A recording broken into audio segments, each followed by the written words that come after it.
to another episode of Pizza and Property. My name is Todd Sloan, and today we're going to be talking about depreciation, but not just depreciation like in general. With this weekly slice, we're discussing with Mike Mortlock what is the best kind of property for depreciation. How can you actually maximize all of the tax that you can get back? But is it actually a property that you want to own as an investor? Mike Mortlock is one of the most experienced men in the industry when it comes to depreciation schedules and getting the most tax back for people by actually putting these things together correctly. If you don't have a depreciation schedule for your property, you absolutely want to consider getting one of these things. But like I said, which kind of property is going to get the maximum back for it? So let's jump into this episode and find out with Mike Mortlock. Just before we do, a very quick sponsorship message. Now, it is more important than ever to pick the right location when investing in property. As the wise Warren Buffett once said, be fearful when others are greedy and greedy when others are fearful. The smart investors know that now is the time to get into the market. You just have to choose your asset with a little bit more precision. If you want a buyer's agent in your corner that's driven by data to arrive at results and is still picking quality assets in this market right now, go to investorkit.com.au and chat with Arjun Paliwal and his team today. Let them explain their unique approach and how they're really driven by data. It's not about, oh, we kind of think this is going to work. These guys don't operate on a hunch or a gut feeling. If there's a reason why they think it's a good investment, they can articulate it by explaining the data to you. So tell them where you are now, where you want to be, and let them pave the path to get you there. Go to investorkit.com.au today and support the people that support us here at Pizza and Property. But that is enough for me. Let's jump into the episode right now with Mike Mortlock. Mike Mortlock, how are you, mate? I'm doing well. How about yourself? Yeah, doing good, man. I'm actually looking forward to this one because getting tax back is something that I've started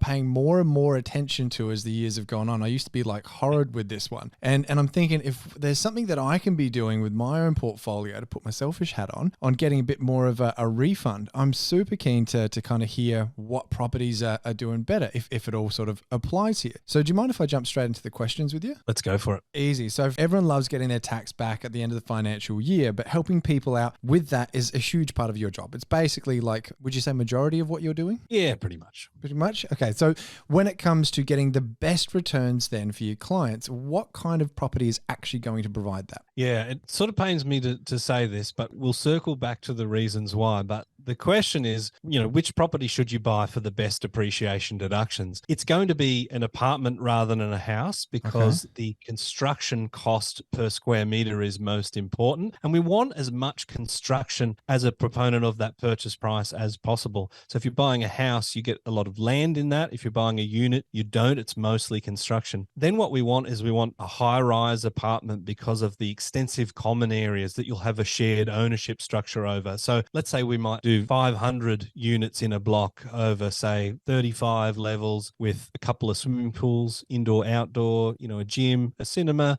a marbled foyer would be lovely, bit of furniture thrown in as well, and full security systems. That sort of property, very high standard of finish as well, so high construction cost. That's going to give you the best deductions, and we're talking a brand new property as well, so you get all those juicy plant and equipment items. Interesting. Okay, so if we're talking like a higher construction cost per square meter, does that change then? Like if we're talking like Eureka Tower is just the tallest building that pops to mind straight away. If you're on the 90th floor versus the 9th floor, surely it costs more to build 90 stories in the air. Does that factor into it, or does it all just kind of like mush together and average out? It sort of mushes. I mean, in isolation, if you're sort of doing it, after the fact, if you're wanting to sort of renovate something on a higher rather than a lower floor, it's going to be more difficult. But the thing that's interesting, if you're sort of doing construction estimates and you're measuring up towers, they tend to just be floor plates on top of each other. So, the cost of getting materials up and down, it's maybe going to be a little bit more expensive because you've got to have those external lifts and those sorts of things. But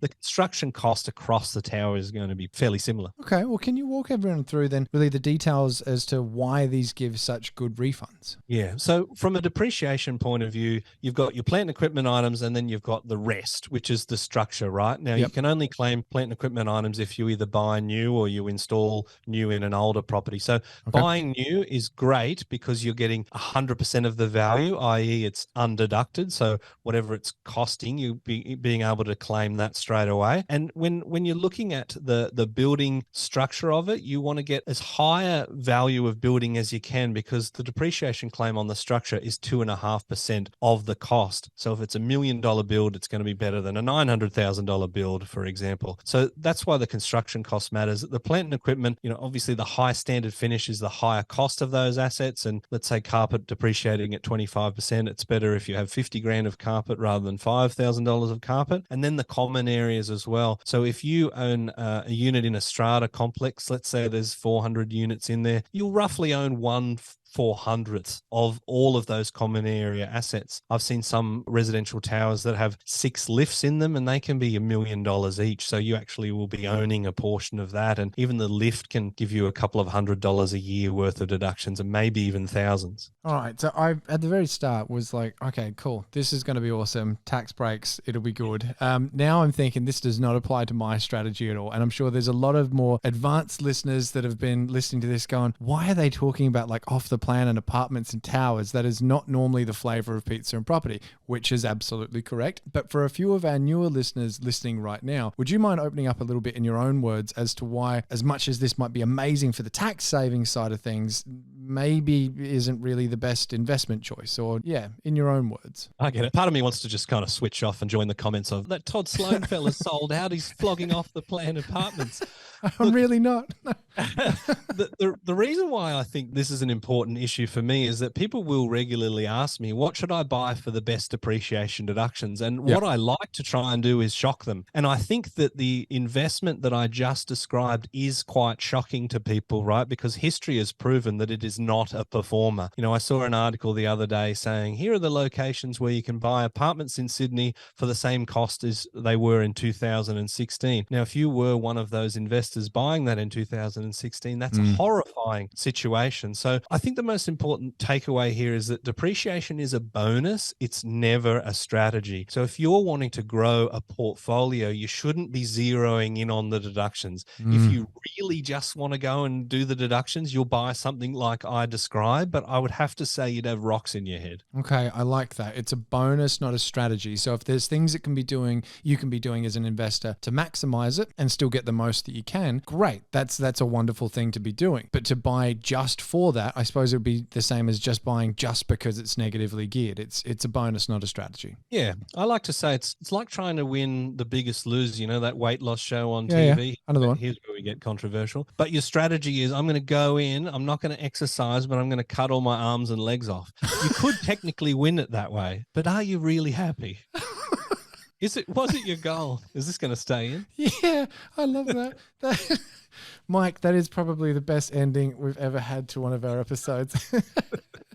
I am pleased. Mate, Mike Mortlock from MCG Quantity Surveyors, thank you so much for coming on the show and shedding a bit more light on good depreciation schedule assets. It's always fun. Thanks, Todd.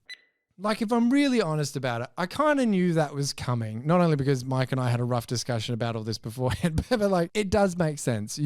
For a depreciation schedule to have like the maximum impact, the newer everything is, the better. And the more of the new and the more expensive the new, the better. So like, it kind of makes sense. I think there was just this little bit of hope that I was holding on to, that he was going to be like, oh, actually, Todd, if you renovate like this, this, and this, and I'd be like, yeah, I can do that. Let's smash out these tax returns. But yeah, it's not. I again, if you guys want to invest in like off the plan, more power to you. Hope it works for you. But that is not our MO here at Pizza and Property. But if you are just looking for like the highest tax return and all the rest of the returns you're not really too fussed about, as you've just learned, that is one of the best ways that you can maximize your tax using a depreciation schedule. But as we always say, this is not financial advice. Please seek independent professional financial advice from a qualified professional. Take this information to them. Say, this is what I learned on this Pizza and Property podcast. What do you think? Does this actually match what I'm trying to do? And speaking of the things that you're trying to do, if you are trying to buy a property right now, especially in this market now that's like changing so rapidly, if you're not wanting to do it alone anymore and you're wanting someone in your corner, get in touch with the show sponsor, Arjun Paliwal and his team at InvestorKit. Go to investorkit.com.au today and have a chat with them about where you are, where you want to be, and let them actually explain their process of getting you there. Whether you're looking for a set and forget investment, something that you can add a few touches to, maybe a little bit of a renovator, maybe you're wanting a small block of units. Doesn't matter what it is. It's about actually just being open about what your goals are and letting them help you connect the dots between where you are now and like I said, where you want to be. So go to investigate.com.au today. But otherwise, guys, that is enough from me. That is all for this episode. My name is Todd Sloan. This is the Pizza and Property Podcast. And as always, have yourself an amazing rest of the week and stay awesome.